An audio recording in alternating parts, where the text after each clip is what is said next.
Il est 13 h, vous êtes sur la chaîne qui rassemble. Bonjour, bienvenue dans votre journal. Comment réduire l'impact de la cherté de la vie dans un contexte d'inflation incontrôlée du prix du carburant? La Côte d'Ivoire, en tout cas, tente de tirer son épingle du jeu. Grâce aux efforts du gouvernement, le prix du carburant à la pompe demeure l'un des plus bas de la sous-région. Lansine Bakayoko nous en parle en début de journal avec plus de détails.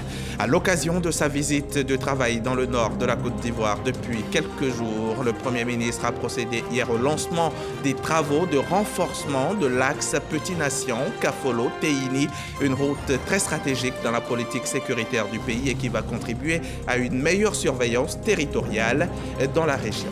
Marie-Josée Talou est une légende vivante et elle vient encore de le démontrer. La sprinteuse ivoirienne s'offre le record d'Afrique du 100 mètres au meeting de Monaco avec un chrono de 10 secondes 72 centièmes. Elle efface des tablettes les 10 secondes 78 de sa compatriote Muriel Aouré. C'est le 8e temps de l'histoire du 100 mètres féminin. Depuis le 7 août 2022, la Côte d'Ivoire, indépendante, a 62 ans.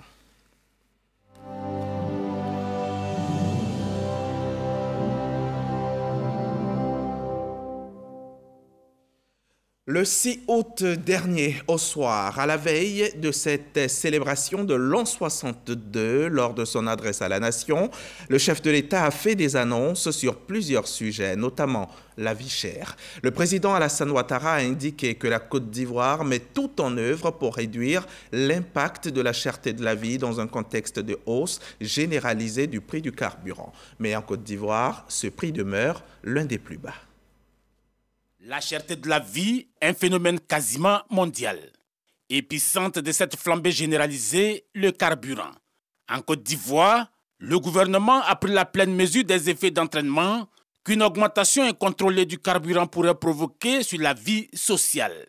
D'où les mesures fortes adoptées, dont une majeure est la subvention du gasoil et de l'essence à hauteur de 500 milliards de francs CFA depuis janvier 2022. De façon précise, pour chaque litre de gasoil que vous achetez à 615 francs CFA, l'État de Côte d'Ivoire apporte une subvention de 469 francs CFA. Pour le super, la subvention de l'État est de 285 francs CFA pour chaque litre acheté à la pompe à 735 francs CFA. Je peux vous dire que c'est grâce à cette subvention de l'État que les prix des produits pétroliers en Côte d'Ivoire figurent parmi les plus bas de la sous-région. Au regard des niveaux de hausse du carburant dans la sous-région, il apparaît à l'évidence que la Côte d'Ivoire fait preuve de résilience et d'une attention exceptionnelle envers ses populations. Chez le voisin ghanéen, l'essence est vendue à 998 francs. Au Sénégal, le super coûte 890 francs contre 735 pour le gasoil. Au Togo, le gasoil est à 850 francs. À Bamako, le super s'échange à 811 francs et à 809 francs pour le gasoil. Du côté du Burkina Faso, il vous faut 715 francs pour le super et 645 francs pour le gasoil. Plus loin, au Tchad, au Gabon et même au Congo, les prix pratiqués sont bien au-delà des 800 francs. Des pays comme le Niger, le Cameroun ou encore le Congo font même face à de graves pénuries. Des pénuries qui ouvrent la porte à des spéculations non maîtrisées. C'était un décryptage de Lansine Bakayoko, l'un de nos spécialistes maison, chef du service économie de RTI1. Le Premier ministre est depuis quelques jours en mission de travail dans le Grand Nord. Hier, la délégation de Patrick Achi a marqué un arrêt à Nation, au nord-est de la Côte d'Ivoire, pour y lancer des travaux. Il s'agit bien des travaux de renforcement de la route Petit Nation, Kafolo, Teini, un axe jugé stratégique dans la politique sécuritaire du pays. On va écouter Patrick Achi, il s'exprime au micro d'Alexis Ouedraogo.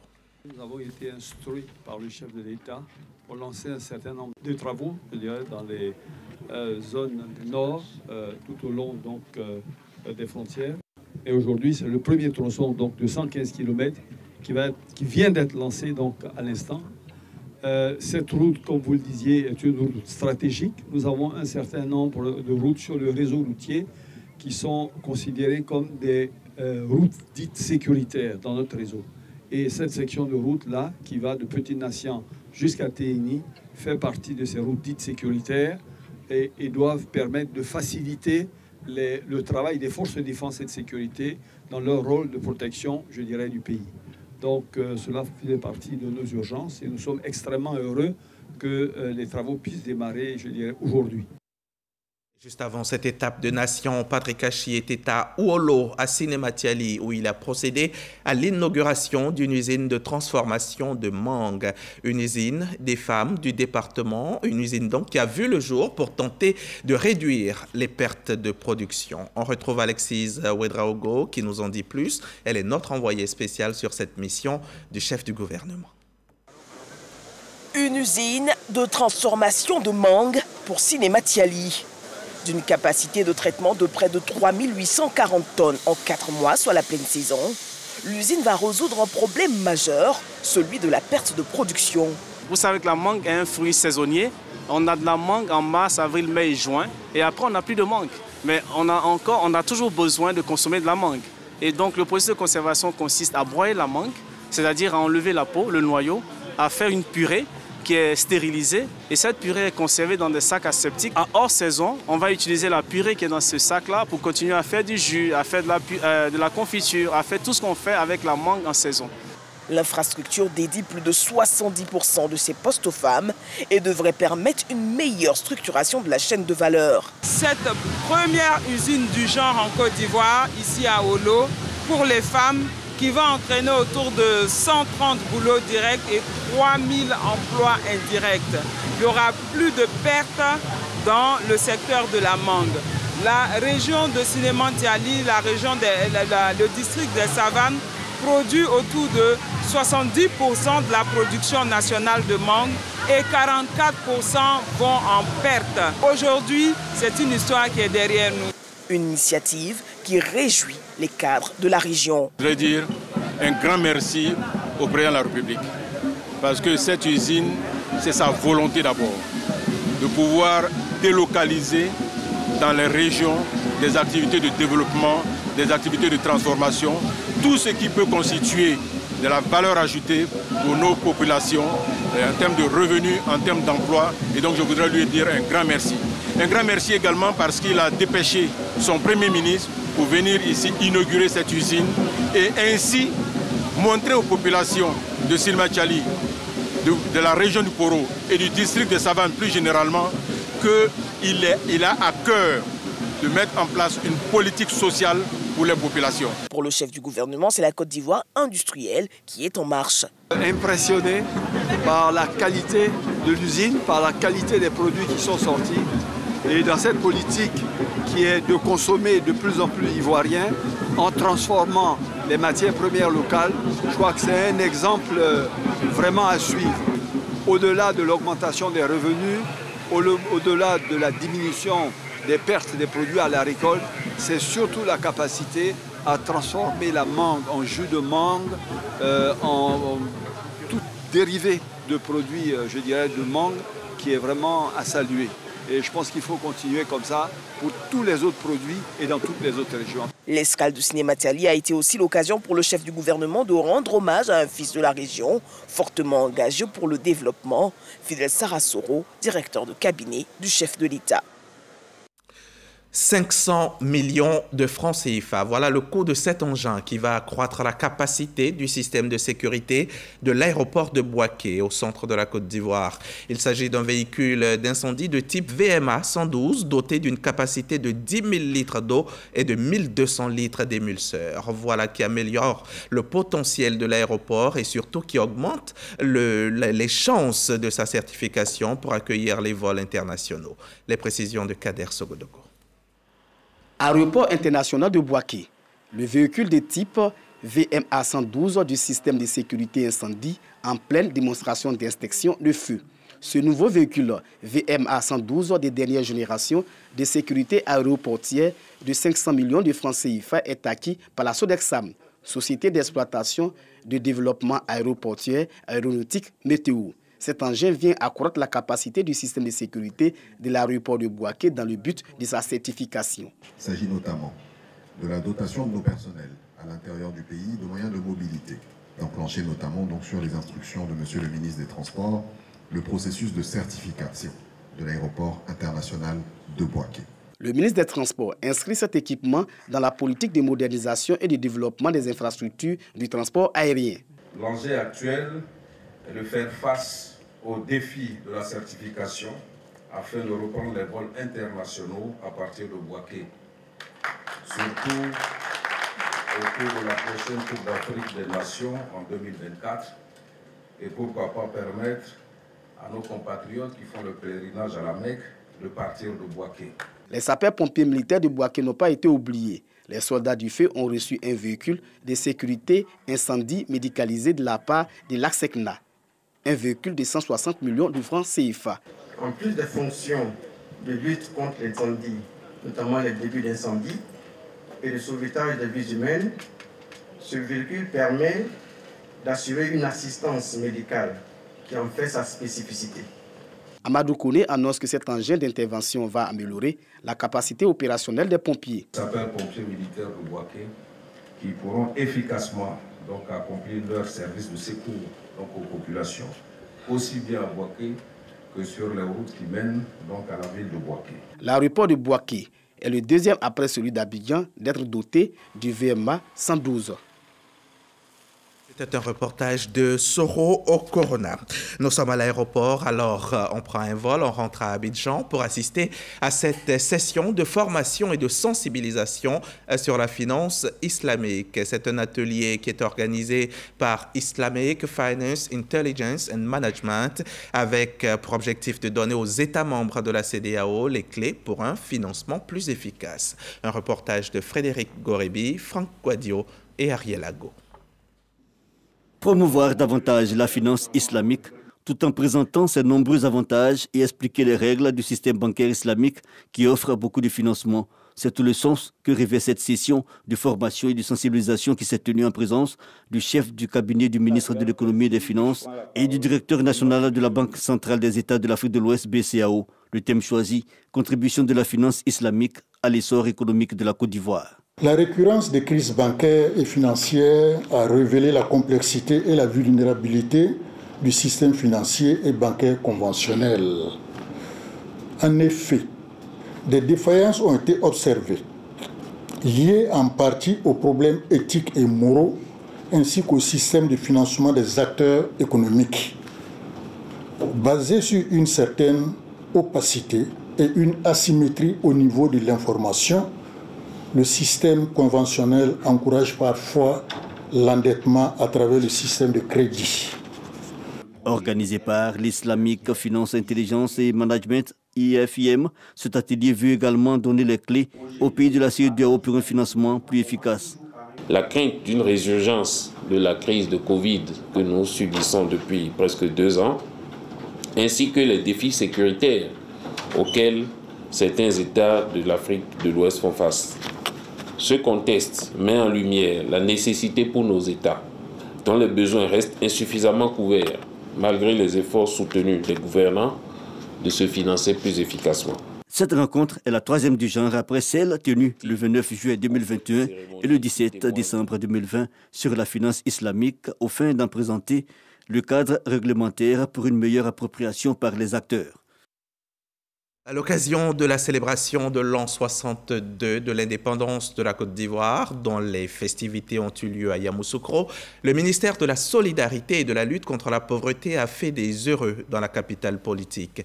C'était dans le cadre du Dimanche de la Solidarité, un concept initié par Miss Belmonde Dogo et qui consiste pour la ministre à rendre visite à quelques familles démunies pour tenter de leur redonner le sourire.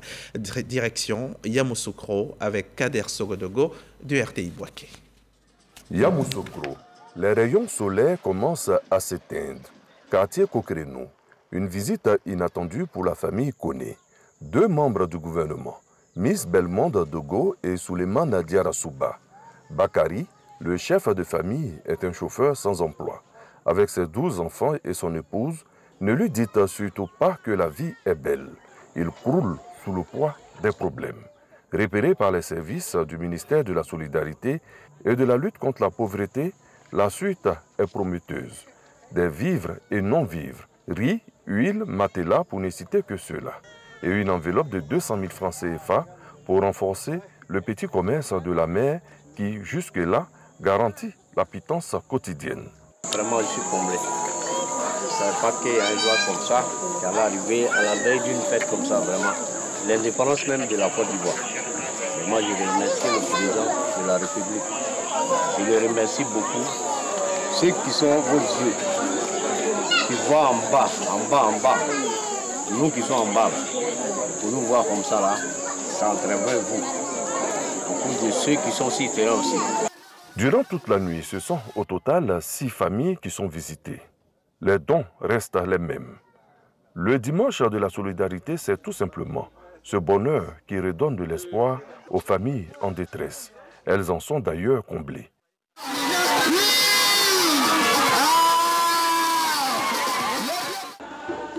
remercie beaucoup le président pour le geste qu'il vient de faire.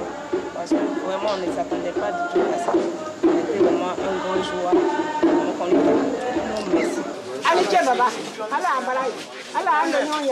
La Côte d'Ivoire solidaire.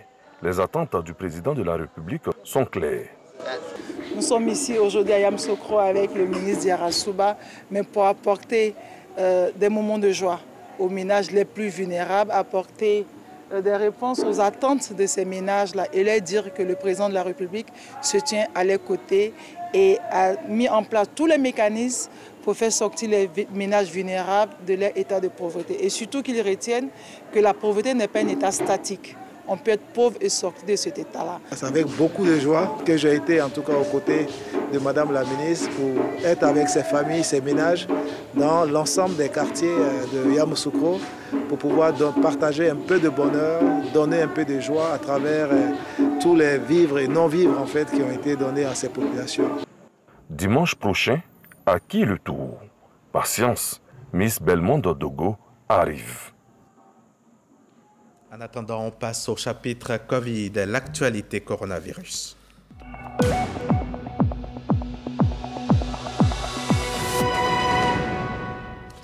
Hier, mercredi, les autorités sanitaires ont encore enregistré de nouveaux cas de Covid. Le nombre total s'élève à ce jour à 85 879 cas et on déplore jusqu'à 813 morts de Covid depuis le début de la pandémie. Le coronavirus est toujours parmi nous et il semble encore solide. Sur la planète, le virus a touché jusqu'à 587 millions de personnes et en a tué 6,43 millions. Quel est l'état des lieux de la représentation des femmes dans le secteur privé et dans les organisations professionnelles des employeurs et employés? Et voilà l'objet de l'étude préliminaire lancée par le GOFEF en collaboration avec ONU Femmes, le PNUD et l'UNFPA. Le GOFEF, c'est le groupe des organisations féminines pour l'égalité hommes-femmes. Les résultats de cette étude ont été présentés cette semaine aux parties prenantes du projet. Le témoignage de Grace Kando. L'étude portant sur l'état des lieux de la représentation des femmes dans le secteur privé et dans les organisations professionnelles vise à mettre à disposition des décideurs des données statistiques fiables. Cette étude a été l'occasion pour nous de chercher à savoir quels sont les leviers et quels sont les pesanteurs socio-culturels, économiques qui pourraient expliquer cette sous-représentation de la femme au niveau de la prise de décision dans les instances exécutives du secteur privé. Selon le journal Echo en date du 8 novembre 2017, les femmes à la tête d'entreprise sont une opportunité de renouer avec la croissance.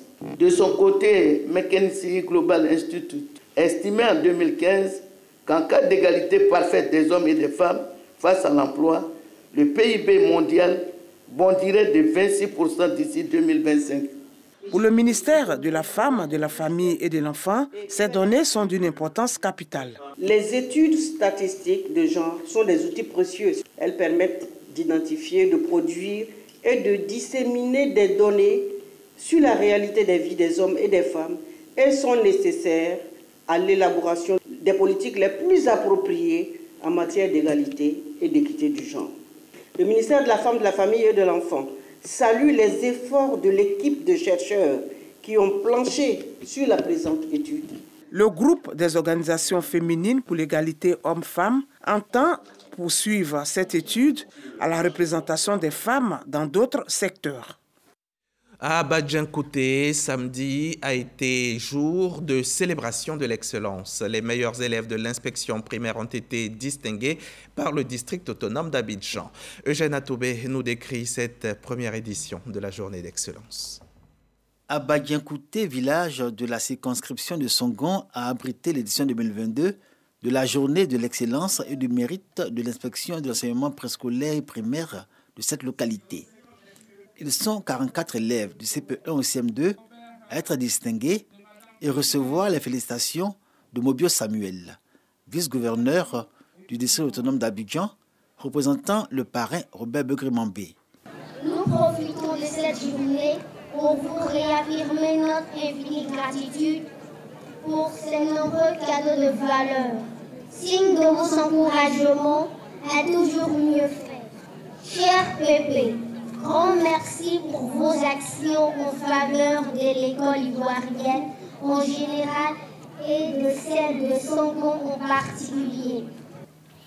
À Songon, nous avons la passion du mérite, la culture du travail bien fait et le culte de l'excellence. Nous nous sommes fixés 80% et nous avons obtenu 90,13%. Nos résultats sont excellents. Il faut les maintenir dans l'excellence. Au nom du parrain, le ministre-gouverneur Begré-Mambé, son représentant félicite les lauréats et l'inspectrice pour l'initiative qui célèbre l'abnégation au travail des enfants. Tel que j'ai vu et tel que ça se fait à Songon, je pense qu'après l'entrée en 6e, ça va se poursuivre. Parce que quand une graine est bien plantée, est bien arrosée, c'est un arbre qui sort. Et à Songon, c'est les arbres qui sortiront. 3 chefs de village ont été aussi distingués pour leur implication dans la vie éducative à Songon. Le vice-gouverneur a annoncé que les prix qui portent les noms du ministre-gouverneur Begré-Mambé et de feu son épouse seront une institution à l'IEP de Songon. Les festivités officielles de la célébration de l'an 62 de l'indépendance, c'était à Yamoussoukro le 7 août dernier, mais c'est partout en Côte d'Ivoire que la célébration s'est faite. On va d'ailleurs faire le tour là maintenant de quelques localités, histoire de revivre leur célébration. La sous-préfecture de Tortia, région du Hambol, a célébré dans l'allégresse les 62 ans d'anniversaire de l'indépendance de la Côte d'Ivoire.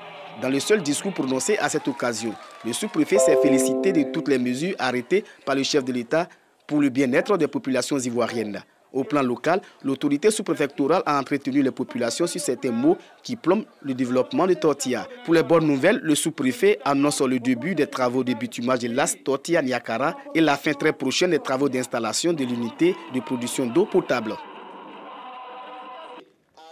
Jean-Pierre Souris, préfet de la région du Tchologo, debout dans son common car. Image forte qui ouvre les festivités de l'an 62 de la Côte d'Ivoire indépendante à Fekessédougou.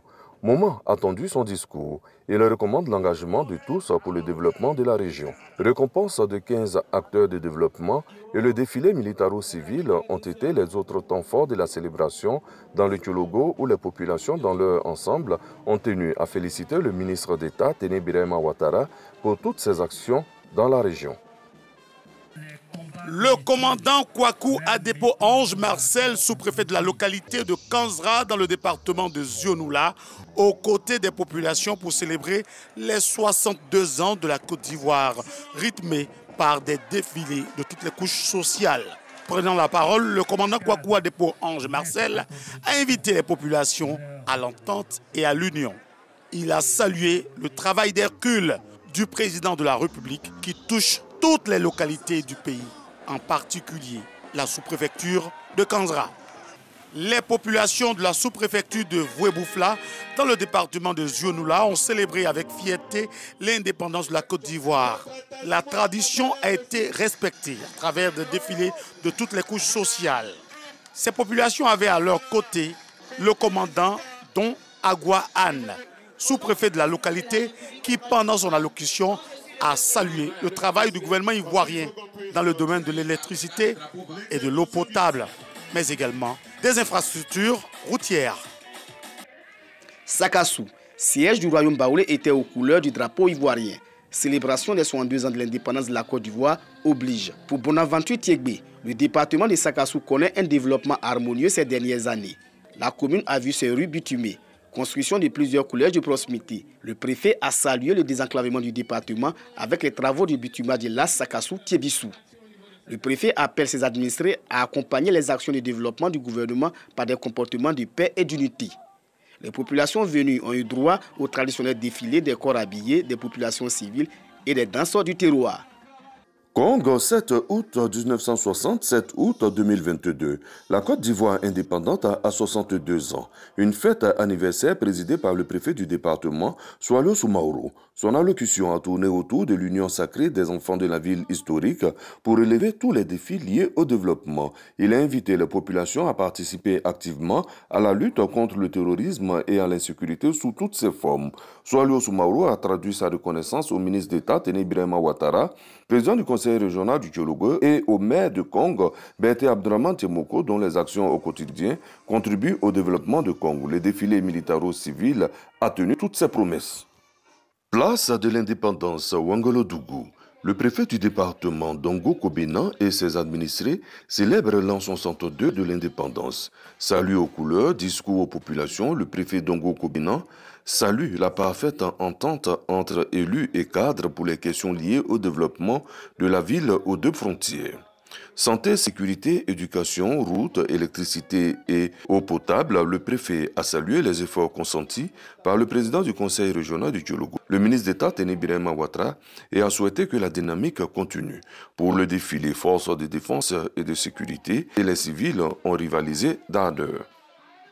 Dans la sous-préfecture de Doba, les populations sont sorties nombreuses pour prendre part à la fête de l'indépendance qui a eu lieu à Diapadi. Le sous-préfet Thierry Pakomouchou est revenu sur les actions de développement menées dans la sous-préfecture de Doba, avec l'électrification de plusieurs villages et la construction de ponts pour désenclaver des villages. Il faut donc renforcer la paix, la cohésion et le vivre ensemble dans la sous-préfecture de Doba. Un défilé a mis fin à cette célébration. Sous-préfecture de Grabo, célébration des 62 ans d'indépendance de la Côte d'Ivoire. Les populations ont répondu présentes à l'invitation du sous-préfet dans le village de Siaï.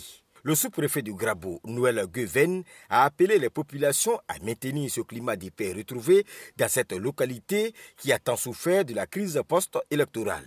Des villages électrifiés, de l'eau potable un peu partout, grâce à la paix. Un défilé a clos la célébration de l'indépendance à Siaï. D'Akpadou aux couleurs de l'indépendance de la Côte d'Ivoire. Le nouveau sous-préfet, Viviane Manissa Ouma, a voulu, pour sa première célébration de la fête de l'indépendance dans cette localité, communier avec les populations. Le sous-préfet Viviane Manissa Ouma exhorte les populations au travail, surtout à la culture du vivrier, pour lutter contre la cherté de la vie. Un défilé civilo-militaire a mis fin à cette célébration de la fête de l'indépendance dans la sous-préfecture de Sago d'Akpadou. Bonne fête de l'indépendance à tous. Eugène Atoubé a assuré cette compilation. Je vous le disais en titre, hier au 100 mètres du meeting de Ligue de Diamant de Monaco, la sprinteuse ivoirienne Marie-Josée Talou a établi en 10 secondes et 72 centièmes un nouveau record d'Afrique. La championne du monde jamaïcaine du 100 mètres, Shelly-Ann Fraser-Price, a réussi la meilleure performance mondiale de la saison en gagnant en 10 secondes 62. Retour sur cet autre exploit de Talou avec nos confrères de RTI Sport. Marie-Josée Talou est la nouvelle reine du 100 mètres africain. La sprinteuse ivoirienne a battu le record d'Afrique de la distance qui était détenu par sa compatriote Muriel Aouré avec un temps de 10 secondes 72 centièmes. Talou Marie-Josée a réalisé cette performance au meeting de Monaco lors de la 10e étape de la Ligue de Diamant, dans une course extrêmement rapide où elle a fini 3e derrière les Jamaïcaines Shelly-Ann Fraser-Price et Sherika Jackson qui ont réalisé respectivement les chronos de 10,62 et 10,71. Avec ce chrono de 10,72, Talou Marie-Josée s'offre le 8e temps de l'histoire du 100 mètres féminin. Ce record d'Afrique va faire beaucoup de bien à Talou Marie-Josée après les mondiaux manqués d'Eugène aux États-Unis. Merci de nous avoir suivis. Je reviens demain avec de nouvelles informations.